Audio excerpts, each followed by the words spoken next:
Mistake of fact and mistake of law. Mistake of law भी दो तरीके का है, mistake of law that is Indian law, mistake of foreign law.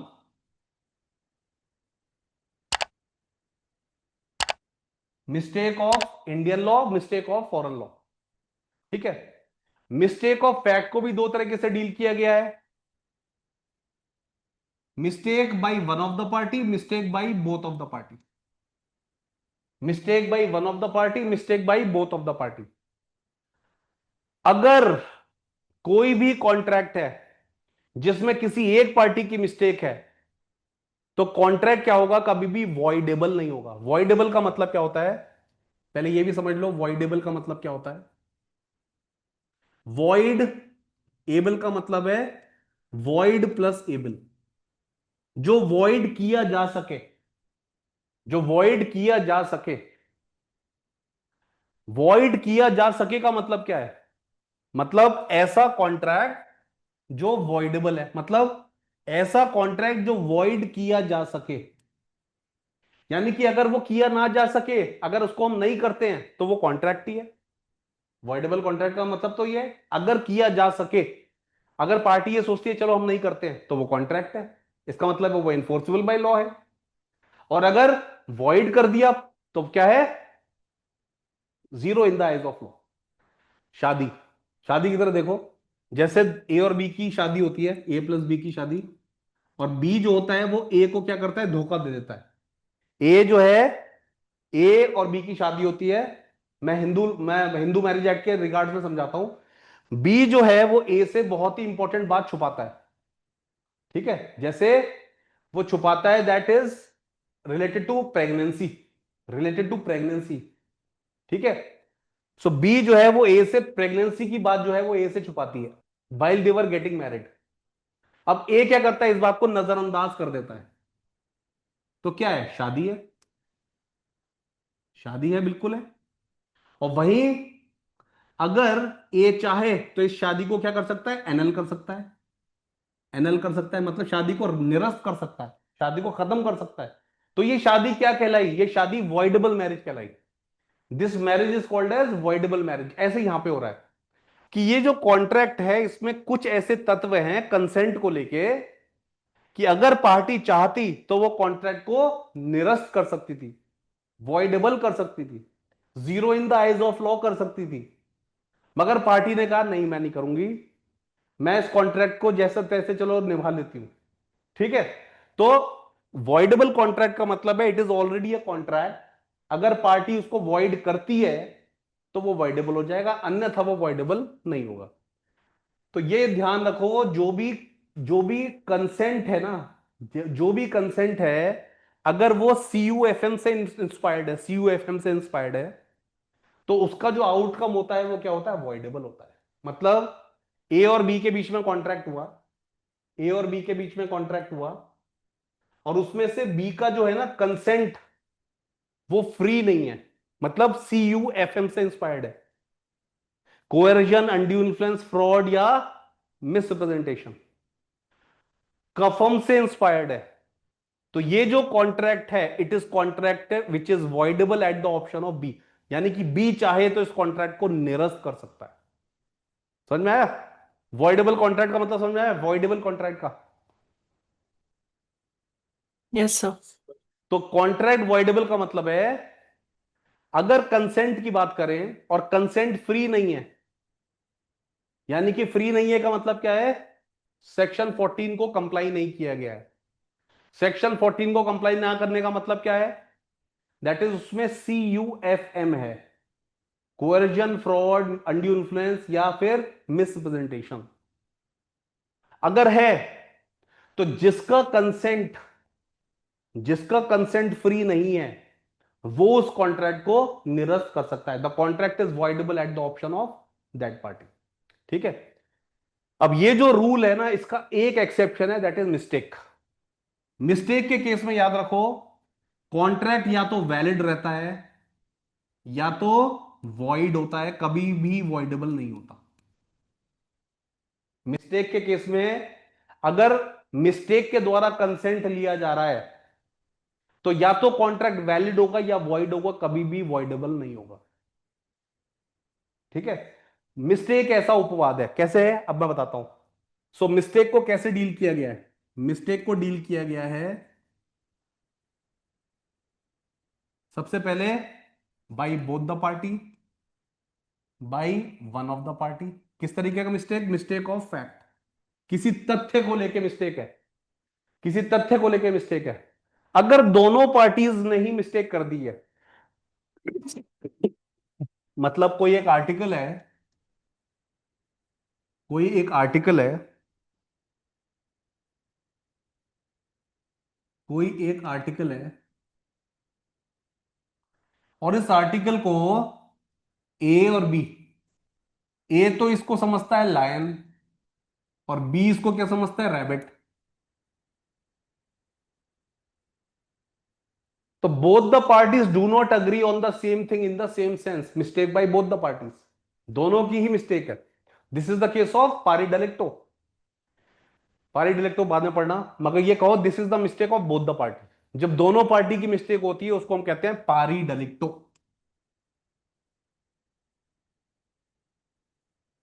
पारी डेलिक्टो, इसको हम कहते हैं पारी डेलिक्टो। दोनों पार्टीज की मिस्टेक होती है उसको कहते हैं पारी डेलिक्टो। When there is a mistake of both the party, it is called as pari delicto. Mistake by both the parties is called as pari delicto. All right.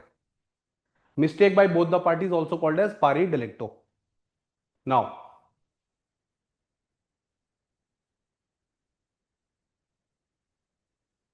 ठीक है, जब भी mistake by both the parties होती है तो agreement क्या कहलाएगा? Void. जब दोनों ने एक एक चीज को दो डिफरेंट तरीके से समझा तो वो क्या है? वॉइड है। So mistake is void. Mistake by both the parties, agreement is void. कहां पे लिखा है ये सेक्शन 20 में लिखा है, ये सेक्शन 20 में लिखा है, ये सेक्शन 20 में लिखा है, mistake by both the party, agreement is void. Now mistake by one of the party, इसी से निकाल दिया हमने। अगर मिस्टेक एक पार्टी की है तो कॉन्ट्रैक्ट क्या है? वैलिड है। कॉन्ट्रैक्ट क्या है? वैलिड है। Mistake by one of the party, contract क्या है? वैलिड है। Mistake by one of the party valid है। ठीक है। Mistake by one of the party, agreement valid है। Mistake of law, mistake of law, mistake of law का मतलब क्या है? मिस्टेक ऑफ लॉ का मतलब क्या है? एग्जाम्पल बताता हूं। ए ने बी से कहा कि आपको, ए ने बी से कहा कि भाई हम तुमको एक घर बना के देंगे, हाउस। अब आपको घर बना के देंगे और बी ने ये कहा कि हम आपको जो भी कंडीशन है उसके अनुसार आपको पैसे देंगे। ठीक है। जो भी एक्सेप्टेड नॉर्म्स है उसके हिसाब से हम आपको पैसे देंगे। ठीक है। म्युनिसिपैलिटी के रूल के हिसाब से, म्युनिसिपैलिटी के रूल के हिसाब से अगर टैक्सेशन में जरा सा भी एप्रिसिएशन होगा तो आपको हमें कंस्ट्रक्शन में एप्रिशिएटेड कॉस्ट देनी पड़ेगी। मतलब कहने का, दोनों ने तय किया कि जो कंस्ट्रक्शन का कॉस्ट है वो 1 लाख रुपए है, मगर म्युनिसिपैलिटी के अगर चार्जेस बढ़ गए तो जिस अनुपात में वो चार्जेस बढ़ेंगे उस अनुपात में आप हमको पे करेंगे। मतलब वो 1 लाख का 1,25,000 रुपए हो सकता है। तो कॉन्ट्रैक्ट में ये बात लिखी गई है। ठीक है। अब क्या होता है, रेट जो होता है म्युनिसिपैलिटी का बढ़ जाता है, तो बी क्या कहता है, भाई हमें लॉ के बारे में पता नहीं था, हमें इस लॉ के बारे में पता नहीं था। सो यहां पे बी क्या कह रहा है कि मुझसे गलती हो गई कि मुझे लॉ के बारे में पता नहीं था। ये मिस्टेक जो है, it is not render the contract voidable, it is a valid contract, it is a valid agreement, it is a valid contract. तो ये वैलिड है। ये क्या है? ये क्या है? कॉन्ट्रैक्ट है। ये क्या है? कॉन्ट्रैक्ट है। It is already a contract, it is already a contract, it is already a contract.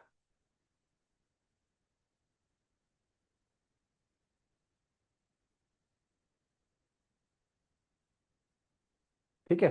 सो ए ने बी से कहा, ए ने बी से क्या कहा, ए ने बी से कहा कि तुमको जो एडिशनल जो एप्रिशिएटेड कॉस्ट है वो तुम्हें पे करनी पड़ेगी।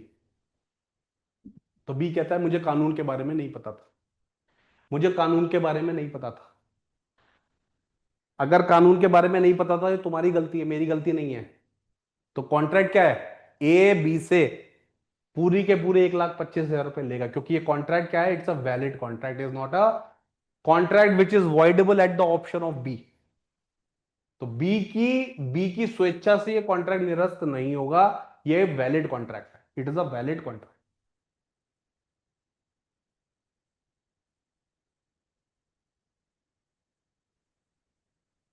ओके आगे चलते हैं। लॉ के केस में ना दो तरीके की मिस्टेक होती हैं, एक तो होता है इंडियन लॉ और एक होता है foreign law. Mistake of Indian law, mistake of Indian law will not be considered as a mistake, mistake of Indian law will not be considered as a mistake. इसके ऊपर एक मैक्सिम है, इग्नोरेंशिया,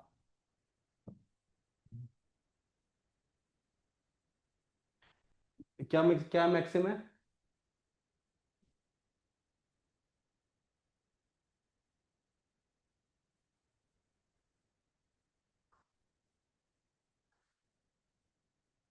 maxim क्या है, इग्नोरेंशिया lakes non एक्सक्यूसेड।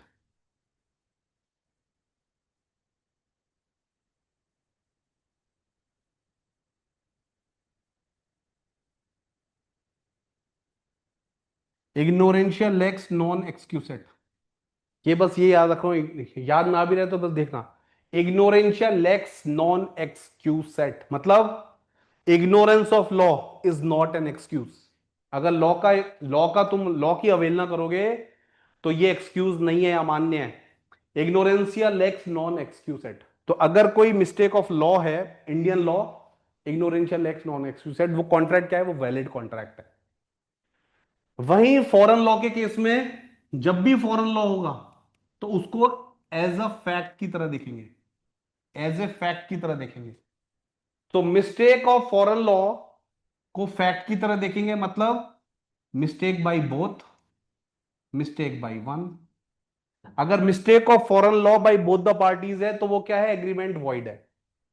Mistake of foreign law by one of the party, it is still a agreement, it is still a agreement. तो याद रखिए हमेशा, मिस्टेक की वजह से या तो एग्रीमेंट वैलिड होता है या वॉइड होता है, कभी भी वॉइडेबल नहीं होता, या तो वैलिड होगा या तो वॉइड होगा, कभी भी वॉइडेबल नहीं होगा। क्लियर है, समझ में आया, चलें आगे। CUFM, CUFM, CUFM में हमने क्या क्या सीखा, CUFM में coercion, undue influence, fraud, misrepresentation and mistake. Mistake को थोड़ा डिटेल में सीखा हमने। मिस्टेक से रिलेटेड तीन सेक्शन है, 20, 21 एंड 22। 20 डील करता है पारी डेलिक्टो को, mistake by both the party. Section 21 deal करता है mistake of fact. Section 22 deal करता है mistake of law. Section 22 deal करता है मिस्टेक ऑफ लॉ। ठीक है, ओके। चलो पीछे आओ, फिर से पीछे, इसको कंप्लीट करेंगे आज।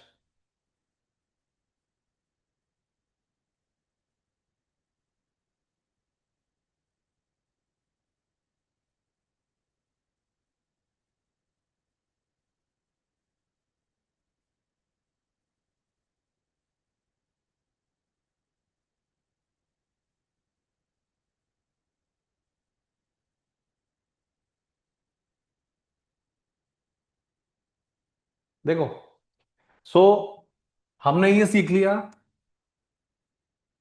कि एग्रीमेंट को अगर मुझे कॉन्ट्रैक्ट बनाना है, एग्रीमेंट को अगर मुझे कॉन्ट्रैक्ट बनाना है तो उसमें सेक्शन 10 के इंग्रेडिएंट्स लगेंगे। सेक्शन 10 में हमने अभी तक क्या करा है, नंबर वन, टू और more parties, one can not make a contract with himself, कौन सा केस है, ग्राफ वर्सेस इवांस। ठीक है, सेक्शन 2 हमने क्या, फ्री कंसेंट होना चाहिए, फ्री कंसेंट। फ्री कंसेंट इसके लिए हमने 13 पढ़ा, इसके लिए हमने 15 से लेके 22 तक पढ़ ली। ठीक है। तीसरा, लॉफुल कंसिडरेशन, लॉफुल ऑब्जेक्ट। चौथा, parties are suppose to be competent. Parties are suppose to be competent, competent होनी चाहिए पार्टीज। तो ये फोर्थ करेंगे, उसके बाद हम क्लास छोड़ देंगे आज की। पार्टीज अगर कॉम्पिटेंट नहीं है तब भी एग्रीमेंट कॉन्ट्रैक्ट नहीं होगा। तो कॉम्पिटेंसी जो है वो 3 लेवल पे देखी जा रही है। पहला, पार्टीज क्या होना चाहिए, हमेशा सेन होनी चाहिए। That is parties are suppose to be of sound mind. Parties are suppose to be of sound mind. Parties की जो एज होनी चाहिए वो क्या होनी चाहिए, मेजोरिटी की एज होनी चाहिए। Age of majority that is 18 and above. Parties की जो एज होनी चाहिए कितनी होनी चाहिए, 18 प्लस होनी चाहिए, 18 एंड अबव होनी चाहिए। अगर 18 से नीचे है तो पार्टीज माइनर है, minor can not contract. Parties जो हैं डिस्क्वालिफाइड बाय लॉ नहीं होनी चाहिए। Disqualified by law, disqualified by law मतलब जैसे जैसे कोई व्यक्ति हो दिवालिया है जिसको हम कहते हैं इंसॉल्वेंट। अगर कोई व्यक्ति इंसॉल्वेंट है तो वो भी कॉन्ट्रैक्ट बनाने लायक नहीं है, उसकी कोई वर्थ ही नहीं है, इंसॉल्वेंट। अगर कोई व्यक्ति एनिमी एलियन है, पाकिस्तानी एनिमी एलियन है, ऐसे देश का है जिसको हमने एनिमी एलियन घोषित कर रखा है, so you can not make a contract with him. ठीक है। इसके लिए कौन से सेक्शंस हैं, बेरेड में टिक कर लीजिए। Section section 11 and section 12। Section 11 and section 12। Section 11 क्या कहता है, सेक्शन 11 कहता है कि पार्टीज की जो एज होती है वो क्या होनी चाहिए, एज ऑफ मेजोरिटी होनी चाहिए। पार्टीज की जो एज होनी चाहिए क्या होती है, एज ऑफ मेजोरिटी होनी चाहिए। ठीक है।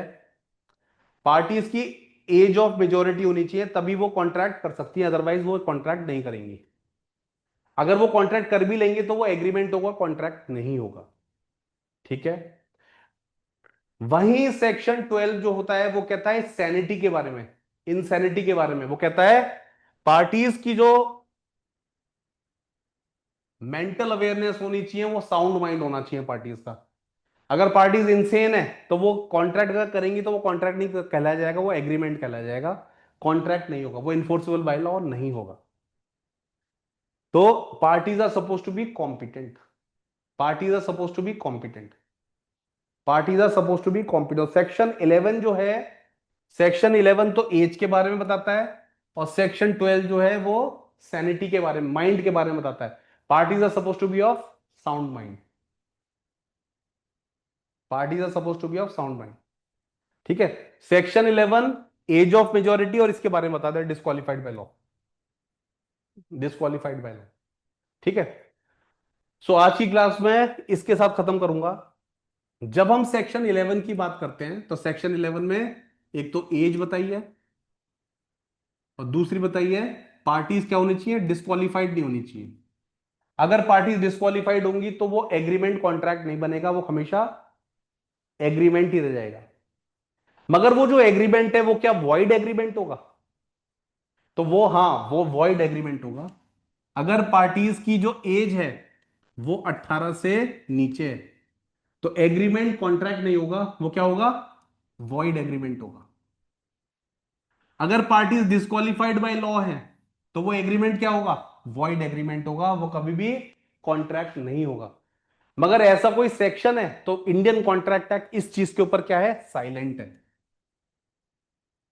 इंडियन कॉन्ट्रैक्ट इस चीज के ऊपर साइलेंट है कि वो एग्रीमेंट जो है वो वाइड होगा, वैलिड होगा, क्या होगा। तो ये हम कहां से निकालते हैं, केस लॉ से निकालते हैं। उस केस का नाम लिख लो, ये केस पूछा जा सकता है, Mohori Bibee versus Dharmodas.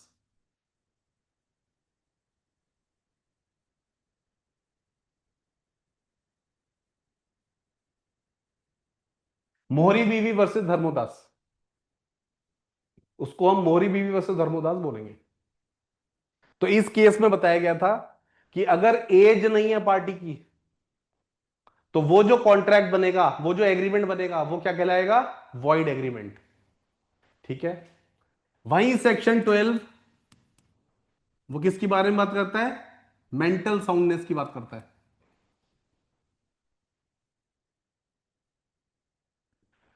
Agreement will be void, agreement will be void.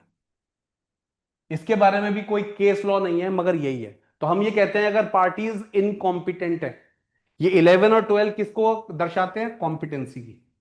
ये सारी की सारी चीजें, दोनों के दोनों सेक्शन कॉम्पिटेंसी के बारे में, competency of the parties. So if the parties are not competent to contract the agreement will be void. कहां पे बोला है? Mohori Bibee versus Dharmodas. Indian contract act में कोई ऐसा सेक्शन नहीं है जो इसके बारे में बताता है। ठीक है। सो इसी के साथ हम अपना आप आज हम टॉपिक खत्म करेंगे। अब हमारे सेक्शन 10 के अंदर दो टॉपिक बचे हैं, कंसिडरेशन और ऑब्जेक्ट। तो कल की क्लास हम कंसिडरेशन और ऑब्जेक्ट से शुरू करेंगे। ठीक है। So we are done for the day.